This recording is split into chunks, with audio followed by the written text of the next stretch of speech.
1985년 11월 14일 우리나라 참치잡이 400톤급 되는 어선이 만선의 기쁨을 안고 부산으로 돌아오고 있었습니다. 망망대해에서 생명이 꺼져가는 베트남 난민선을 보았습니다. 그때 선장인 전재용 씨가 그 상황에서 못 본 채하고 돌아설 수가 없었어요. 살려줘야 하나, 버리고 그냥 가야 하나 갈등이 되고 본사에 연락을 했더니 모른 채하고 그냥 오라는 전문이 왔지만 그는 죽어가는 생명을 보고 그냥 올 수 없어서 본사의 지시를 거부하고 그들을 구출하기로 했습니다. 전재용 선장이 그 배를 발견하기 전에 이미 40척이나 되는 크고 작은 배들이 그 주변을 지나갔지만 아무도 그들을 구조하지 않았습니다. 하지만 전재용 선장은 용기를 냈어요. 그리고 그들을 구조했습니다.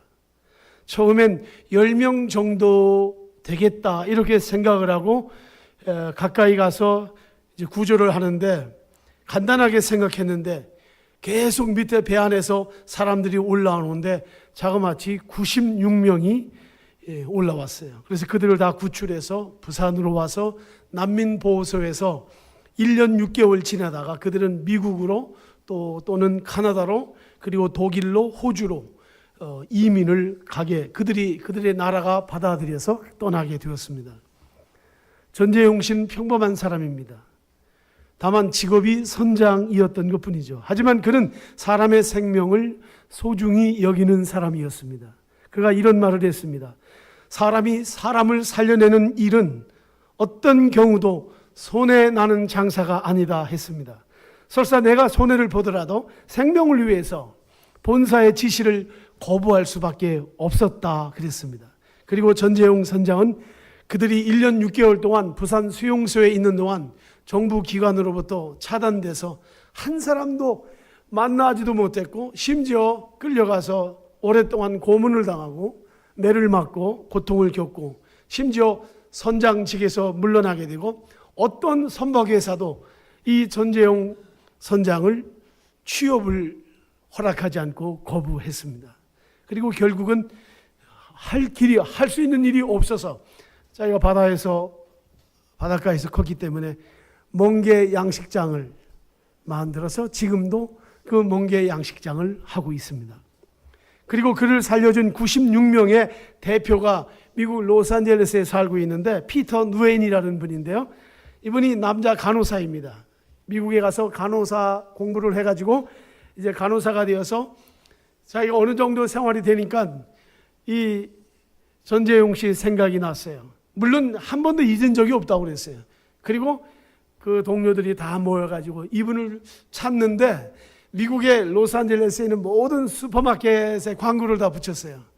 나는 베트남 난민인데 나를 구해준 한국의 전재용 씨라는 분을 내가 찾는다. 한국의 그 교민들이 이분을 찾아줬으면 좋겠다. 그래서 결국 찾게 됩니다. 그리고 그분을 초청해서 미국에 가서 아주 성대하게 잔치도 벌이고 그 고마움을 표한 그런 일들이 있었어요. 전재용 선장은 사람의 가치를 아는 사람입니다. 사람의 가치를 아는 사람은 희생을 두렵게 생각하지 않습니다. 이 전재용 씨가 그 피터 누엔이 전재용 씨를 만났을 때 이런 말을 했어요. 나는 단 한순간도 바다에 빠져 죽어야 할 우리를 구출해준 전재용 선장을 잊어본 적이 없다. 그리고 전재용 씨는 후에 유엔의 노벨상이라고 불리는 유엔 난민상을 받아서 많은 사람에게 귀감이 되었습니다. 사람의 가치를 아는 사람이었어요. 그런데 우리가 세상을 살아가면서 그렇게 전재용 씨처럼 특별한 일을 해서가 아니라 우리 삶 속에서 우리를 위해서 정말 희생하고 헌신하는 대표적인 분이 계세요. 그분이 누군가 하면 우리 어머니입니다. 어머니 자식을 위해서 자기 생명을 아끼지 않아요. 자식으로 인해서 창피를 당해도 씩 웃고 말고 자식을 위해서는 부끄러운 줄도 모르는 분이 어머니예요. 위험이 따르는데도 생명이라는 그 자식 때문에 자기 죽는 줄도 모르고 뛰어드는 것이 어머니예요. 이 어머니의 사랑이죠. 어머니는 몇 끼를 굶고도 세수를 반듯하게 하고 머리를 빗고 자식들이 기가 죽을까 봐 어머니의 자리에 우뚝 서 있는 분, 바로 그분이 어머니입니다. 저는 늘 어머니의 주머니는 가난하건 부하건 늘 채워 있는 분이라고 생각을 해요. 어머니는 자식을 돈으로 보지 않으세요. 어머니는 자식을 세상의 가치로 보지 않고 생명으로 보기 때문에 어떤 순간에도 곳곳하게 자식을 양육합니다. 그러한 어머니가 계셨기 때문에 오늘 우리가 있습니다. 집을 떠나 살다가 가슴이 메마르고 고달파 외로울 때도 그냥 이불 속에서 어머니하고 혼자 속으로 부르기만 해도 그 멀리 고향에 떨어진 어머니 품속이 그리워지고 그 어머니 품속에서 흘러나오는 그 생명수가 흐르는 그 느낌을 우리 체온에 느낄 수 있어서 다시 살아나는, 그리고 그 다음날 아침 다시 일어나서 뭔가 주어진 우리의 길을 걸어갔습니다. 사랑하는 여러분, 그러기에 어머니는 무슨 일이 있어도 마르지 않는 샘 같은 분이세요. 여러분, 우리가 태어날 때 우리 어머니가 나를 세상적이고 물질적인 가치에서 보았다면 우리 모두가 살아남을 자 없을 것입니다. 생명의 소중함을 10달 동안 몸 안에 품고 살면서 피를 주고 온몸의 수분을 다 빼주고 살을 주고 뼈를 주면서 사셨기에 어머니는 자식을 사랑합니다. 저는 이번 지진으로 인해서 고통받는 네팔의 신두팔족이라는 곳에 가서 구호 활동을 했습니다. 권영훈 집사님과 같이 우리가 정말 작은 사랑이지만 지난 주일 우리가 모은 돈이 12,500불이었어요. 12만 5천 불이라고 할 뻔했네. 그렇게 됐으면 더 좋았을 텐데 12,500불을 가지고 가서 우리가 전달하고 5일간 봉사활동을 했어요. 그런데 거기에서도 제가 발견한 것, 생명, 사랑, 희망 역시 그곳에 계신 어머니들 희생이었어요. 집도 잃고 가족도 잃고 일터도 잃고 학교도 잃고 친척도 잃어버리고 그야말로 모든 것이 무너진 그들 틈바구니에서 아이들이 다 두려워 떠는데도 말 한마디 하지 못하고 그저 두려워 떠는데도 여전히 자식들을 끌어안고 두려움을 잠재우는 분은 어머니였어요. 우리 일행이 사티모레라는 곳을 방문했습니다. 거기 너무 험한 곳이라 여럿이 갈 수가 없었고 우리 한 4명인가 5명이 가게 됐어요. 54가구에 450명이 사는 해발 2200m의 시종 마을이었습니다. 그들은 며칠 밥을 굶었다고 그래요. 아이들이 얼굴 다 두려움에 떨고 있었고 세수를 한 사람 흔적은 어른이나 아이들이나 한 사람도 보질 못했어요. 다 새까맣게 다 묻어 있고 신발을 신고 있는 사람들도 별로 보질 못했습니다. 그런데도 몇 명의 어머니들이 그런 그 지진으로 모든 집이 무너졌는데도 그 몇 명의 젊은 어머니들이 그 산을 막 헤매면서 꽃을 따다가 이 꽃 목걸이를 만들어서 우리들의 목에 걸어주는데 우리가 울고 말았어요. 어떻게 저런 깨끗한 맑고 맑은 저런 마음들을 가지고 있을까? 먹을 것이 없는데 그냥 모든 것이 초토화됐는데 그들 자기들을 위해서 뭔가 양식을 가지고 오는, 약품을 가지고 오는 우리들을 맞이하기 위해서 그 꽃 목걸이를 만들어주고 또 우리의 목에 걸어주는, 정말 얼마나 미안했는지 몰라요. 그 동네에 어머니들이 있으니까 그 삭막한 가운데서도 꽃을 볼 수 있는 거예요. 꽃을 목에 걸어줄 수 있는 마음이 있는 거예요. 인생이란 이렇게 예기치 않은 일들이 많습니다. 지진으로 인해서 고통받는 그 네팔 사람들처럼 혹은 공산화된 고국을 떠나 망망대해에서 표류하던 이들이 다 똑같은 사람들이죠. 하지만 어떤 어려움이 있고 어떤 상황에 부딪혀도 생명을 사랑하는 사람들이 거기 있다면 그 상황은 어려운 것이 아닙니다.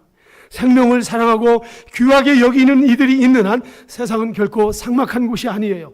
인간의 가치를 성공과 학벌과 돈으로 계산하는 세상이기 때문에 미움과 시기와 질투가 일어나는 것이지, 생명을 사랑하고 생명을 살리는 사람들은 결코 그렇게 싸움하고 이간질하고 적대시하는 법이 없습니다.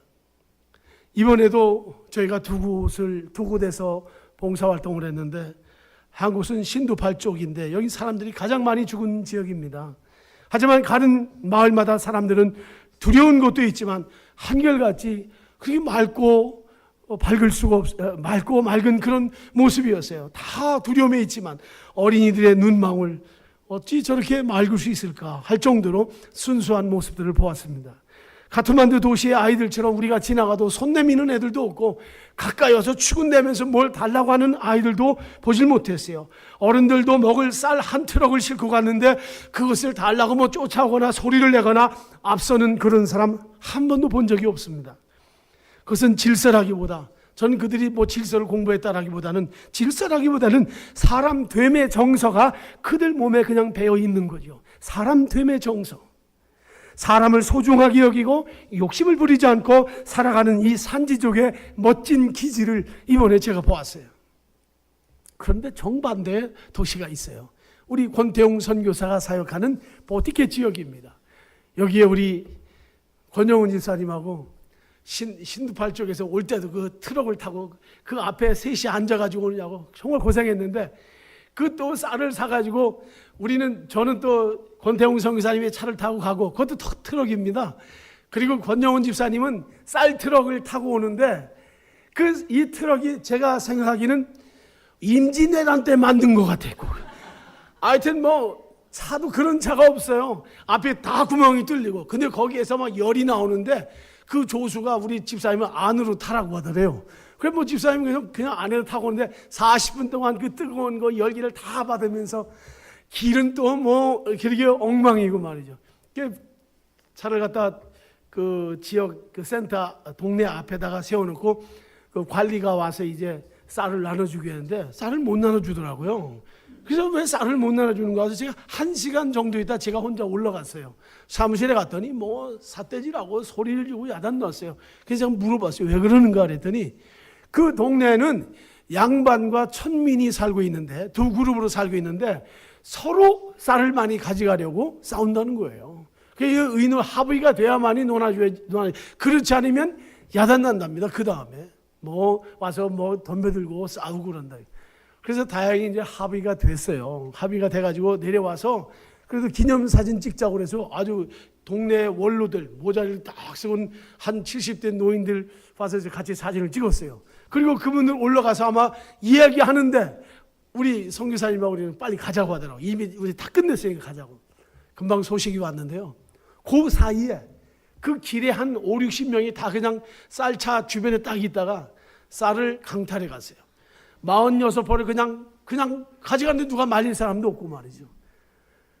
그래서 이 도시 빈민은 좀, 도시 빈민 제가 이렇게 뭐 격화시키는 건 아니지만은 거기에서 들은 바로는 약아도 그렇게 약할 수가 없고 악해도 그렇게 악할 수가 없고, 우리 성교사님 그 집은 도둑이 들어서 도둑 지키는 게 밤의 일이래요. 얼마나 그 동네가 그런지. 같은 나라이면서도 이런 모습이 드러나는 것을 봤습니다.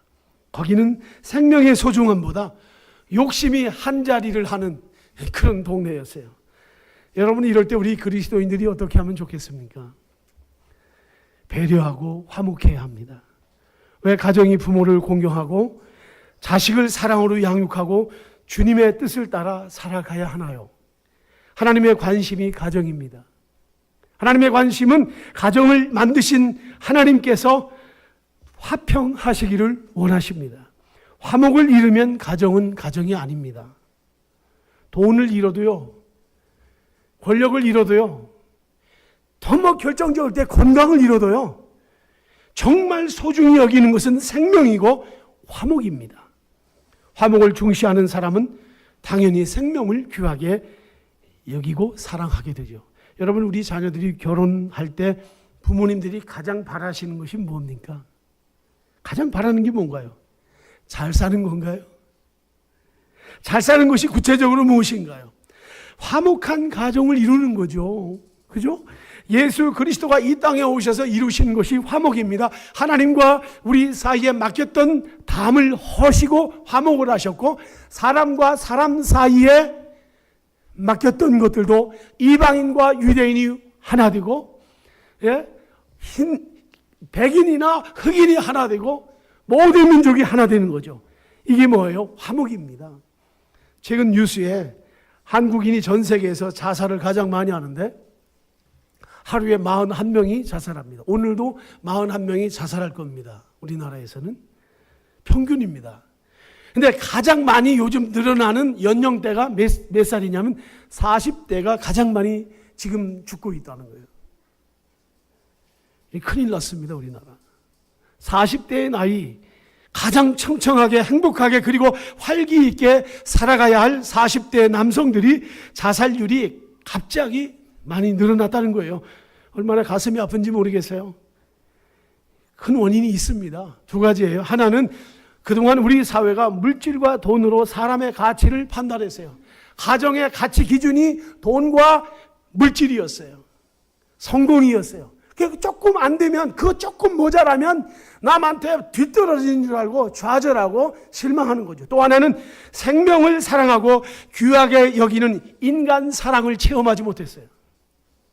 어떤 때로도 사람을 소중하게 생각하고 사람을 사랑하는 것, 그것을 가르쳤어야 되는데 우리는 그런 걸 가르치지 못했어요. 정말 사람을 사랑하는, 생명을 사랑하는 것, 그러니까 그걸 채워주지 못하니까 허무주의에 빠지고 염세주의에 빠지고, 결국 자기 자신도 소중하게 여기지 못하는 금수와 같은 수준으로 떨어뜨리기 때문에 자살을 하고 마는 겁니다. 사랑하는 우리의 모자이크 가족 여러분, 지금이 어느 때입니까? 지금이 어느 때인데 남보다 좀 더 가지지 못해서 그것을 탓하고, 남보다 그 누리지 못함을 원망하고, 남보다 더 배우지 못했다고 자기의 부모에게 원망을 하는가, 그 말이에요. 저는 오늘 여러분에게 목사로서 진심으로 권면하고 싶어요. 부모에게 받은 것이 적다고?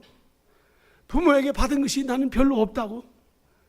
부모님이 왜 나를 이렇게 세상에 태어나게 했느냐고 혹 만에 하나라도 이런 생각이 있다면 오늘 여러분들 정말 하나님께도 회개하고 여러분들 마음에서 그런 부분을 다 지워낼 수 있기를 간절히 바랍니다. 그저 부모님이 내게 이 몸 하나 주신 것만도 우리는 감사해야 돼요. 어떠한 원망이나 불평, 그리고 늘 마음에 부모님을 받아들이지 않고 있는 것들 오늘 다 받아들이시고 그리고 지워버리셔야 돼요.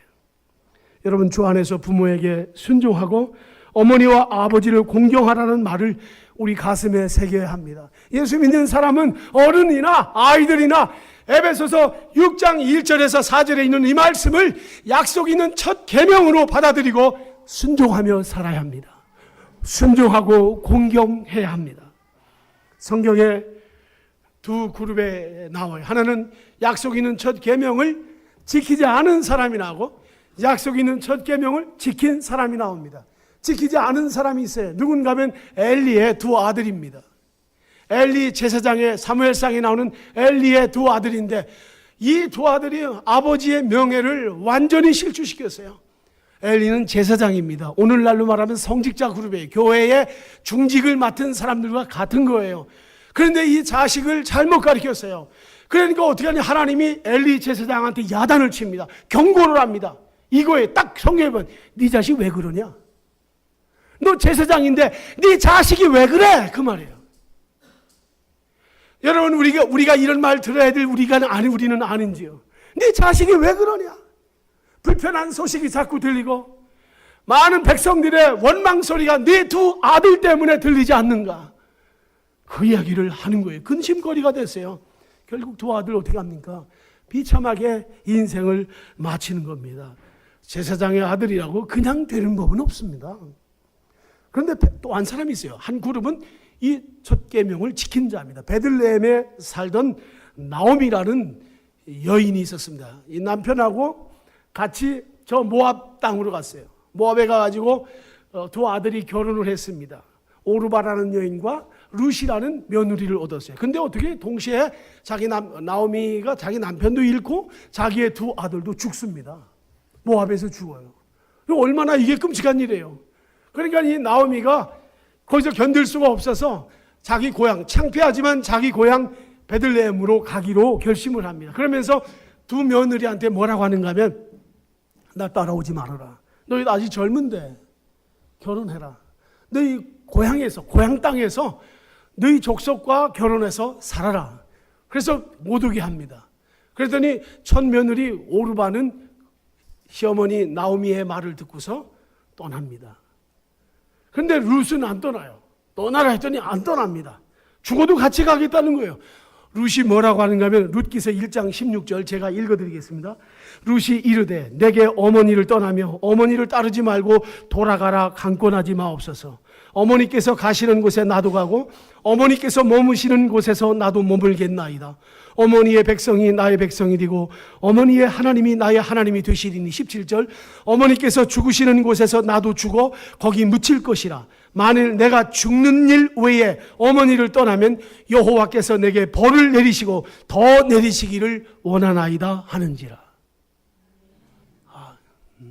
아멘. 네. 제가 며느리가 있어서 뭘 한마디 코멘트를 하고는 싶은데 못하겠어요. 하고는 싶은데 결국 이렇게 시어머니를 공경했던 순종했던 룻이 첫 계명대로 그걸 지켰더니 그녀가 예수 그리스도의 족보에 올라가는 믿음의 여인이 됩니다. 유명한 다윗 왕의 고조 할머니가 돼요. 거기에서 그 룻에게서 다윗이 나오고 다윗의 자손 중에 예수 그리스도가 났다 그 말이죠. 여러분, 여러분의 삶이 가치 있기를 바란다면 너무 IQ, 높은 IQ, 높은 EQ, 감성지수 그 별로가 아니에요. 살고 보니까 별거 아니에요. 똑똑한 것, 외모가 출중한 것, 좋은 가정, 좋은 학교, 솔직히 말해서 그게 인생을 사는데 백그라운드는 될지 모르지만은 그것이 이력서는 될지 모르지만 그게 인생을 살리는 것은 아니에요. 다만 몇 가지 기본적인 것들만 가지고 있으면 인생은 정말 인간답게 살 수 있어요. 그 중에 하나가 단일한 거예요. 단일이란 말은 복잡하지 않은 거예요. 여러분 사람 만나면 복잡한 사람이죠. 그런 사람은 아무리 많이 배워도요 재미없는 사람이에요. 뭐 그렇게 복잡해. 뭐가 진짜인지 알 길이 없어요. 우리는 그렇게 살면 안 됩니다. 그리고 영광스러워야 돼요. 영광스러움을 우리가 가지고 있어야 돼요. 그 사람 옆에만 가도 옆에 있는 사람이 빛이 나요. 그 사람 때문에. 그 사람 함께 있는 것이 영광이에요. 기쁨이에요.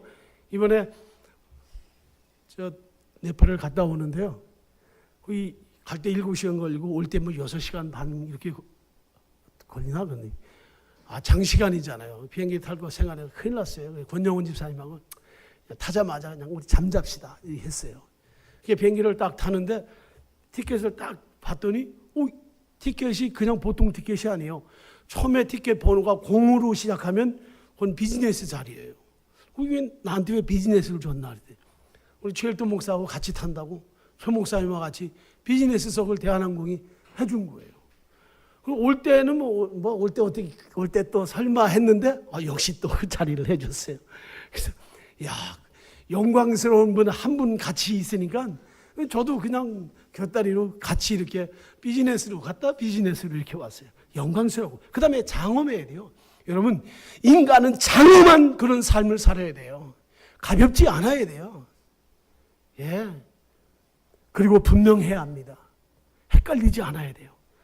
그리고 불변하는 영원한 것들을 알고 사는 것, 이것만 안다면요 정말 사람답게 그 인생을 살 수 있는 거예요.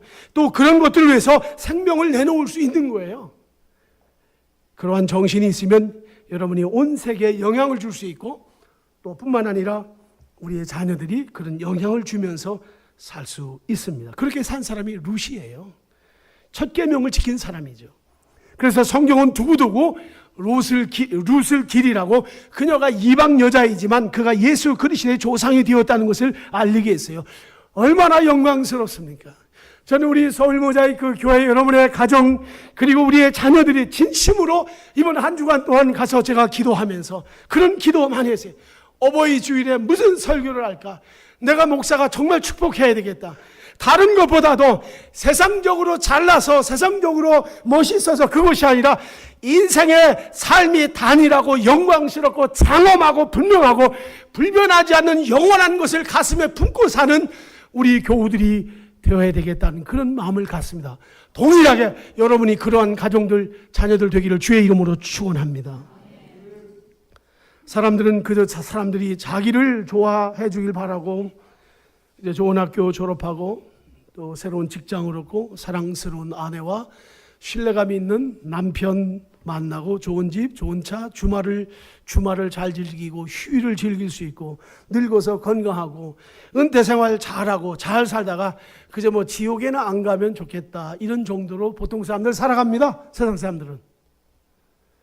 이 세상에서의 삶이 영원한 하나님 나라에 들어갈 수 있을 만한 삶인지에 대해서는 조금도 신경 쓰지 않고 살고 있어요. 비극적인 이야기죠. 미국의 유명한 존 파이퍼 목사님이라는 분이 있습니다. 아주 설교도 잘하시고 또 건강한 교회를 하시고 영향을 많이 주는 목사님입니다. 그분이 글에 참된 인간의 가치를 이해하는 글이 있어서 제가 소개합니다. 그분이 말한 게 무엇이 인간은 비극으로 마치는데 진짜 비극이 무엇인가 그걸 말했어요. 루비 엘리아슨이라는 분과 또 로라 에드워드라는 두 분이 있어요. 한 분은 의사이고 한 분은 간호사입니다. 근데 루비라는 분과 이 로라라는 분이 아프리카 카메룬에서 아주 그 어려운 사역지에서 선교사로 일생을 마치는데요. 루비는 80세가 넘어서 간호사로서 사역을 합니다. 근데 그러다가 독신으로 평생 살면서 간호사로 어려운 사람들 돕게 되었고, 근데 로라라는 사람은 정식으로 은퇴해가지고 자기가 자원해서 카메룬에 갑니다. 거기에서 루비와 같이 동역을 합니다. 한 분은 의사고 한 분은 간호사가 80이 다 될 때까지 그저 거기서 사역을 하는데, 하루는 카메룬의 어느 한 산 지역을 가다가 너무 그 길이 안 좋아서 차를 몰고 가는데 80이 넘은 분들이 차를 몰고 가다가요, 낭떠러지에 떨어져가지고 두 분이 거기서 그냥 다 죽고 말았어요. 죽었어요, 거기서. 그러면서 이 존 파이퍼 목사가 자기 교우들에게 이렇게 말했던 거예요. 여러분, 이 두 분의 삶이 비극이라고 생각하십니까? 이렇게 질문을 해요. 이게 비극인가? 비극이 진짜 비극이 있다. 비극 이야기를 나가 해주겠다 하면서 다이제스트에 나온 기사를 소개를 합니다. 그 내용이 뭐냐면 이른 시작, 이른 은퇴라는 그런 제목이었어요. 이 밥과 펜이라는 부부인데요. 이 남편은 58살에 은퇴를 하고 아내는 51살에 은퇴합니다. 그래서 대단한 실력가들이에요. 근데 이분들이 30피트가 되는 유람선을 사가지고 플로리다에서 아주 행복한 여생을 보냅니다. 낚시를 하고 소프트볼을 즐기고 그 다음에 조개 껍질을 주워 모으면서 여생을 보내고 있었어요. 파이퍼 목사님이 말합니다. 남보다 15년이나 일찍 은퇴해서 좋은 유람선을 타고 낚시하고 유람하고 조개 껍질을 줍는 밥과 페니 부부의 삶은 80세가 넘어서도 카메룬의 산골 마을을 찾아 사역하다 절벽 아래 떨어진 자들보다도 밥과 페니 부부가 더 비극이다, 이렇게 그는 설교합니다. 저도 이것을 인용해서 말하지만요, 굉장히 힘든 말을 오늘 제가 했어요. 왜냐하면 우리는 이 강남 스타일을 따르는 분들이기 때문에 이 말씀이 여러분들에게 잘 적용이 될지 모르겠어요. 우리나라 안에도, 이 나라 안에도 수많은 사람들이 수십억을 들여서 이런 비극을 동경하면서 지금 살고 있습니다. 어떻게 하면 그렇게 살까? 주님이 여러분의 삶을 심판할 때에 여러분이 정말 뭐라고 할 것인가? 주님 보십시오. 제가 모은 조개 껍질을 보십시오. 주님, 제 조개 껍질 컬렉션을 한번 보실래요? 하나님, 제가 타고 다니는 보트를 한번 보실래요? 여러분, 우리의 자랑을 늘어놓을 수 있습니까? 주님 앞에 설 때? 그걸 주님 앞에 내놓는 사람과 같이 있는 일에 80평생을 헌신한 사람 중에 누가 더 칭찬을 들을 것이요, 누가 더 비극적인 삶을 산 사람일까요? 루비와 로라 선교사, 정말 훌륭한 삶을 산 거죠. 사랑하는 성도 여러분, 우리의 삶을 낭비하지 않아야 합니다. 낭비하는 삶을 살지 않기를 바랍니다. 내 것을 가지고 내 마음대로 할 수 있다 하지만 낭비는 안 됩니다. 사람의 가치는 절대 물질로 평가하지 않습니다. 하나님이 주신 재능을 제대로 가치 있게 사용하는 사람이 사람의 가치를 잘 아는 자예요. 여러분의 자녀들이 무엇을 잘하고 무엇을 못하고 때문에 너무 걱정하지 마세요. 사람의 가치를 잘 아는 자녀들이 된다면 그런 아이들은 분명히 세상 살이 속에서 사람답게 살고 그야말로 그런 삶이 성공적인 삶입니다. 그 원리를 알면 부모에게 순종합니다. 그 원리를 아는 자들은 세상 사람들과도 소통하고 가정에서 화목하고 자기에게 주어진 일 책임 있게 살아갑니다. 여러분의 자녀들을 사람을 사랑할 줄 아는 자들로 키워야 합니다. 생명을 귀하게 여길 줄 아는 자들로 키워야 합니다. 생명을 낳아준 부모의 은혜와 사랑을 알도록 키워줘야 합니다. 어떤 이런 아이들이 있어요. 집에서 부모가 직장을 다니는데 그냥 그 아이 때문에 너무너무 신경 쓰는 거예요. 모든 걸 다 해줘도 이 녀석들 불평이고 불만이에요. 그냥 저희들이 하는 건 아무것도 없어. 학교 갈 때 신발도 못 신어. 신발도 신어줘야 돼. 신겨줘야 돼. 그냥 모든 걸 다 해줘야 돼. 그래도 땡큐 한마디 안 해요. 감사할 줄 몰라요. 이거 저주 아니에요, 이런 게? 이게 저주지 뭐. 저주가 뭐예요? 하늘에서 뭐가 떨어져야 저주입니까? 당연한 것을 당연하게 여기지 못하고 감사하지 못하는. 근데 어떤 집안은요, 부모가 아빠, 엄마 다 나가서 새벽부터 일하면서 그냥 밥 해놓고 이게 덮어놓고 갔는데, 근데 그거 다 먹고 학교 가서 일 다 하고 돌아와가지고선 그 초등학교 2학년짜리가 밥을 해놓고 말이죠. 그리고 엄마 아빠 기다리다 못 오니까 거기다 편지까지 써놓고 엄마 아빠 저 먼저 자겠어요. 오늘 수고 많으셨어요. 제가 밥을 해놓고 차려놨습니다. 이러고 잠을 자는 거예요. 여러분 이런 아이들이 이게 축복 아닙니까? 우리 자녀들이 그런가요 정말? 저는 특별히 오늘 어버이 주일에 우리 부모들 우리도 생각해야 되지만 우리 자녀들도 한번 그런 면에서 생각할 필요가 있다고 봅니다. 100번 화를 내어 야단치고 매를 대는 것보다 그렇게 주님의 말씀을 가지고 사랑으로 훈계하고 양육하라고 성경은 말합니다. 우리 자녀들을 그런 마음으로 양육할 수 있기를 바랍니다. 이번에 네팔에 가서 우리가 잘 아는 권태용 선교사님 여러분 기억하실 거예요. 우리가 가서 우리 권사님들, 집사님들 또 우리 교우들이 가서 거기서 많이 섬기고 봉사하고 이렇게 겨우 왔는데 그 버티켓 지역 방문했잖아요. 근데 놀라웠던 것은 교회와 그 센터를 진다고 저한테 여러 번 연락이 왔었어요. 또 연락이 오면서도 목사님 기회가 되면 헌금해 주셨으면 좋겠습니다. 근데 정말 저는 솔직히 한 번도 못했어요.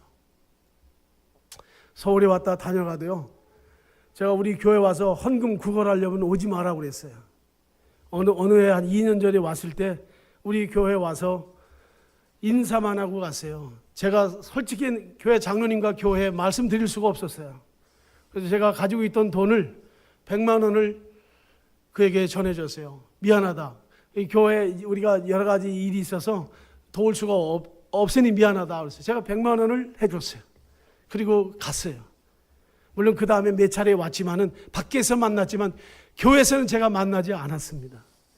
근데 이번에 갔는데 예배당을 얼마나 잘 지었는지 서울에 갖다 놔도 떨어지지 않는 그런 예배당. 그 센터를 2층으로 줬는데 너무너무 기가 막히게 줬어요.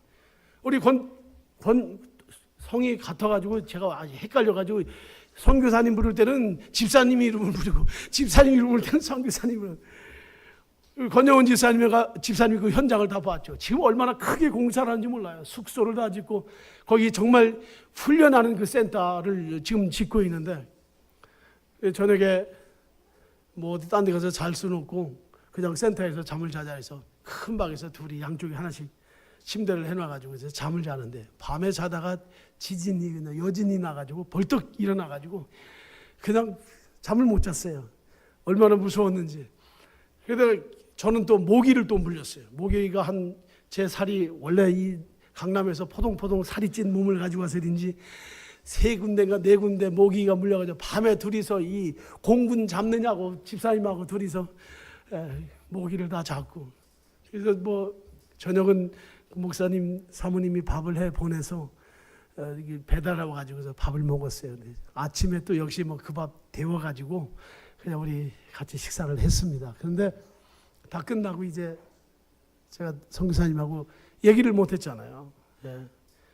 예. 선교사님 같이 이렇게 이야기하면서 어떻게 이 예배당을 줬느냐, 어떻게 이걸 했느냐, 제가 그래서 물었어요.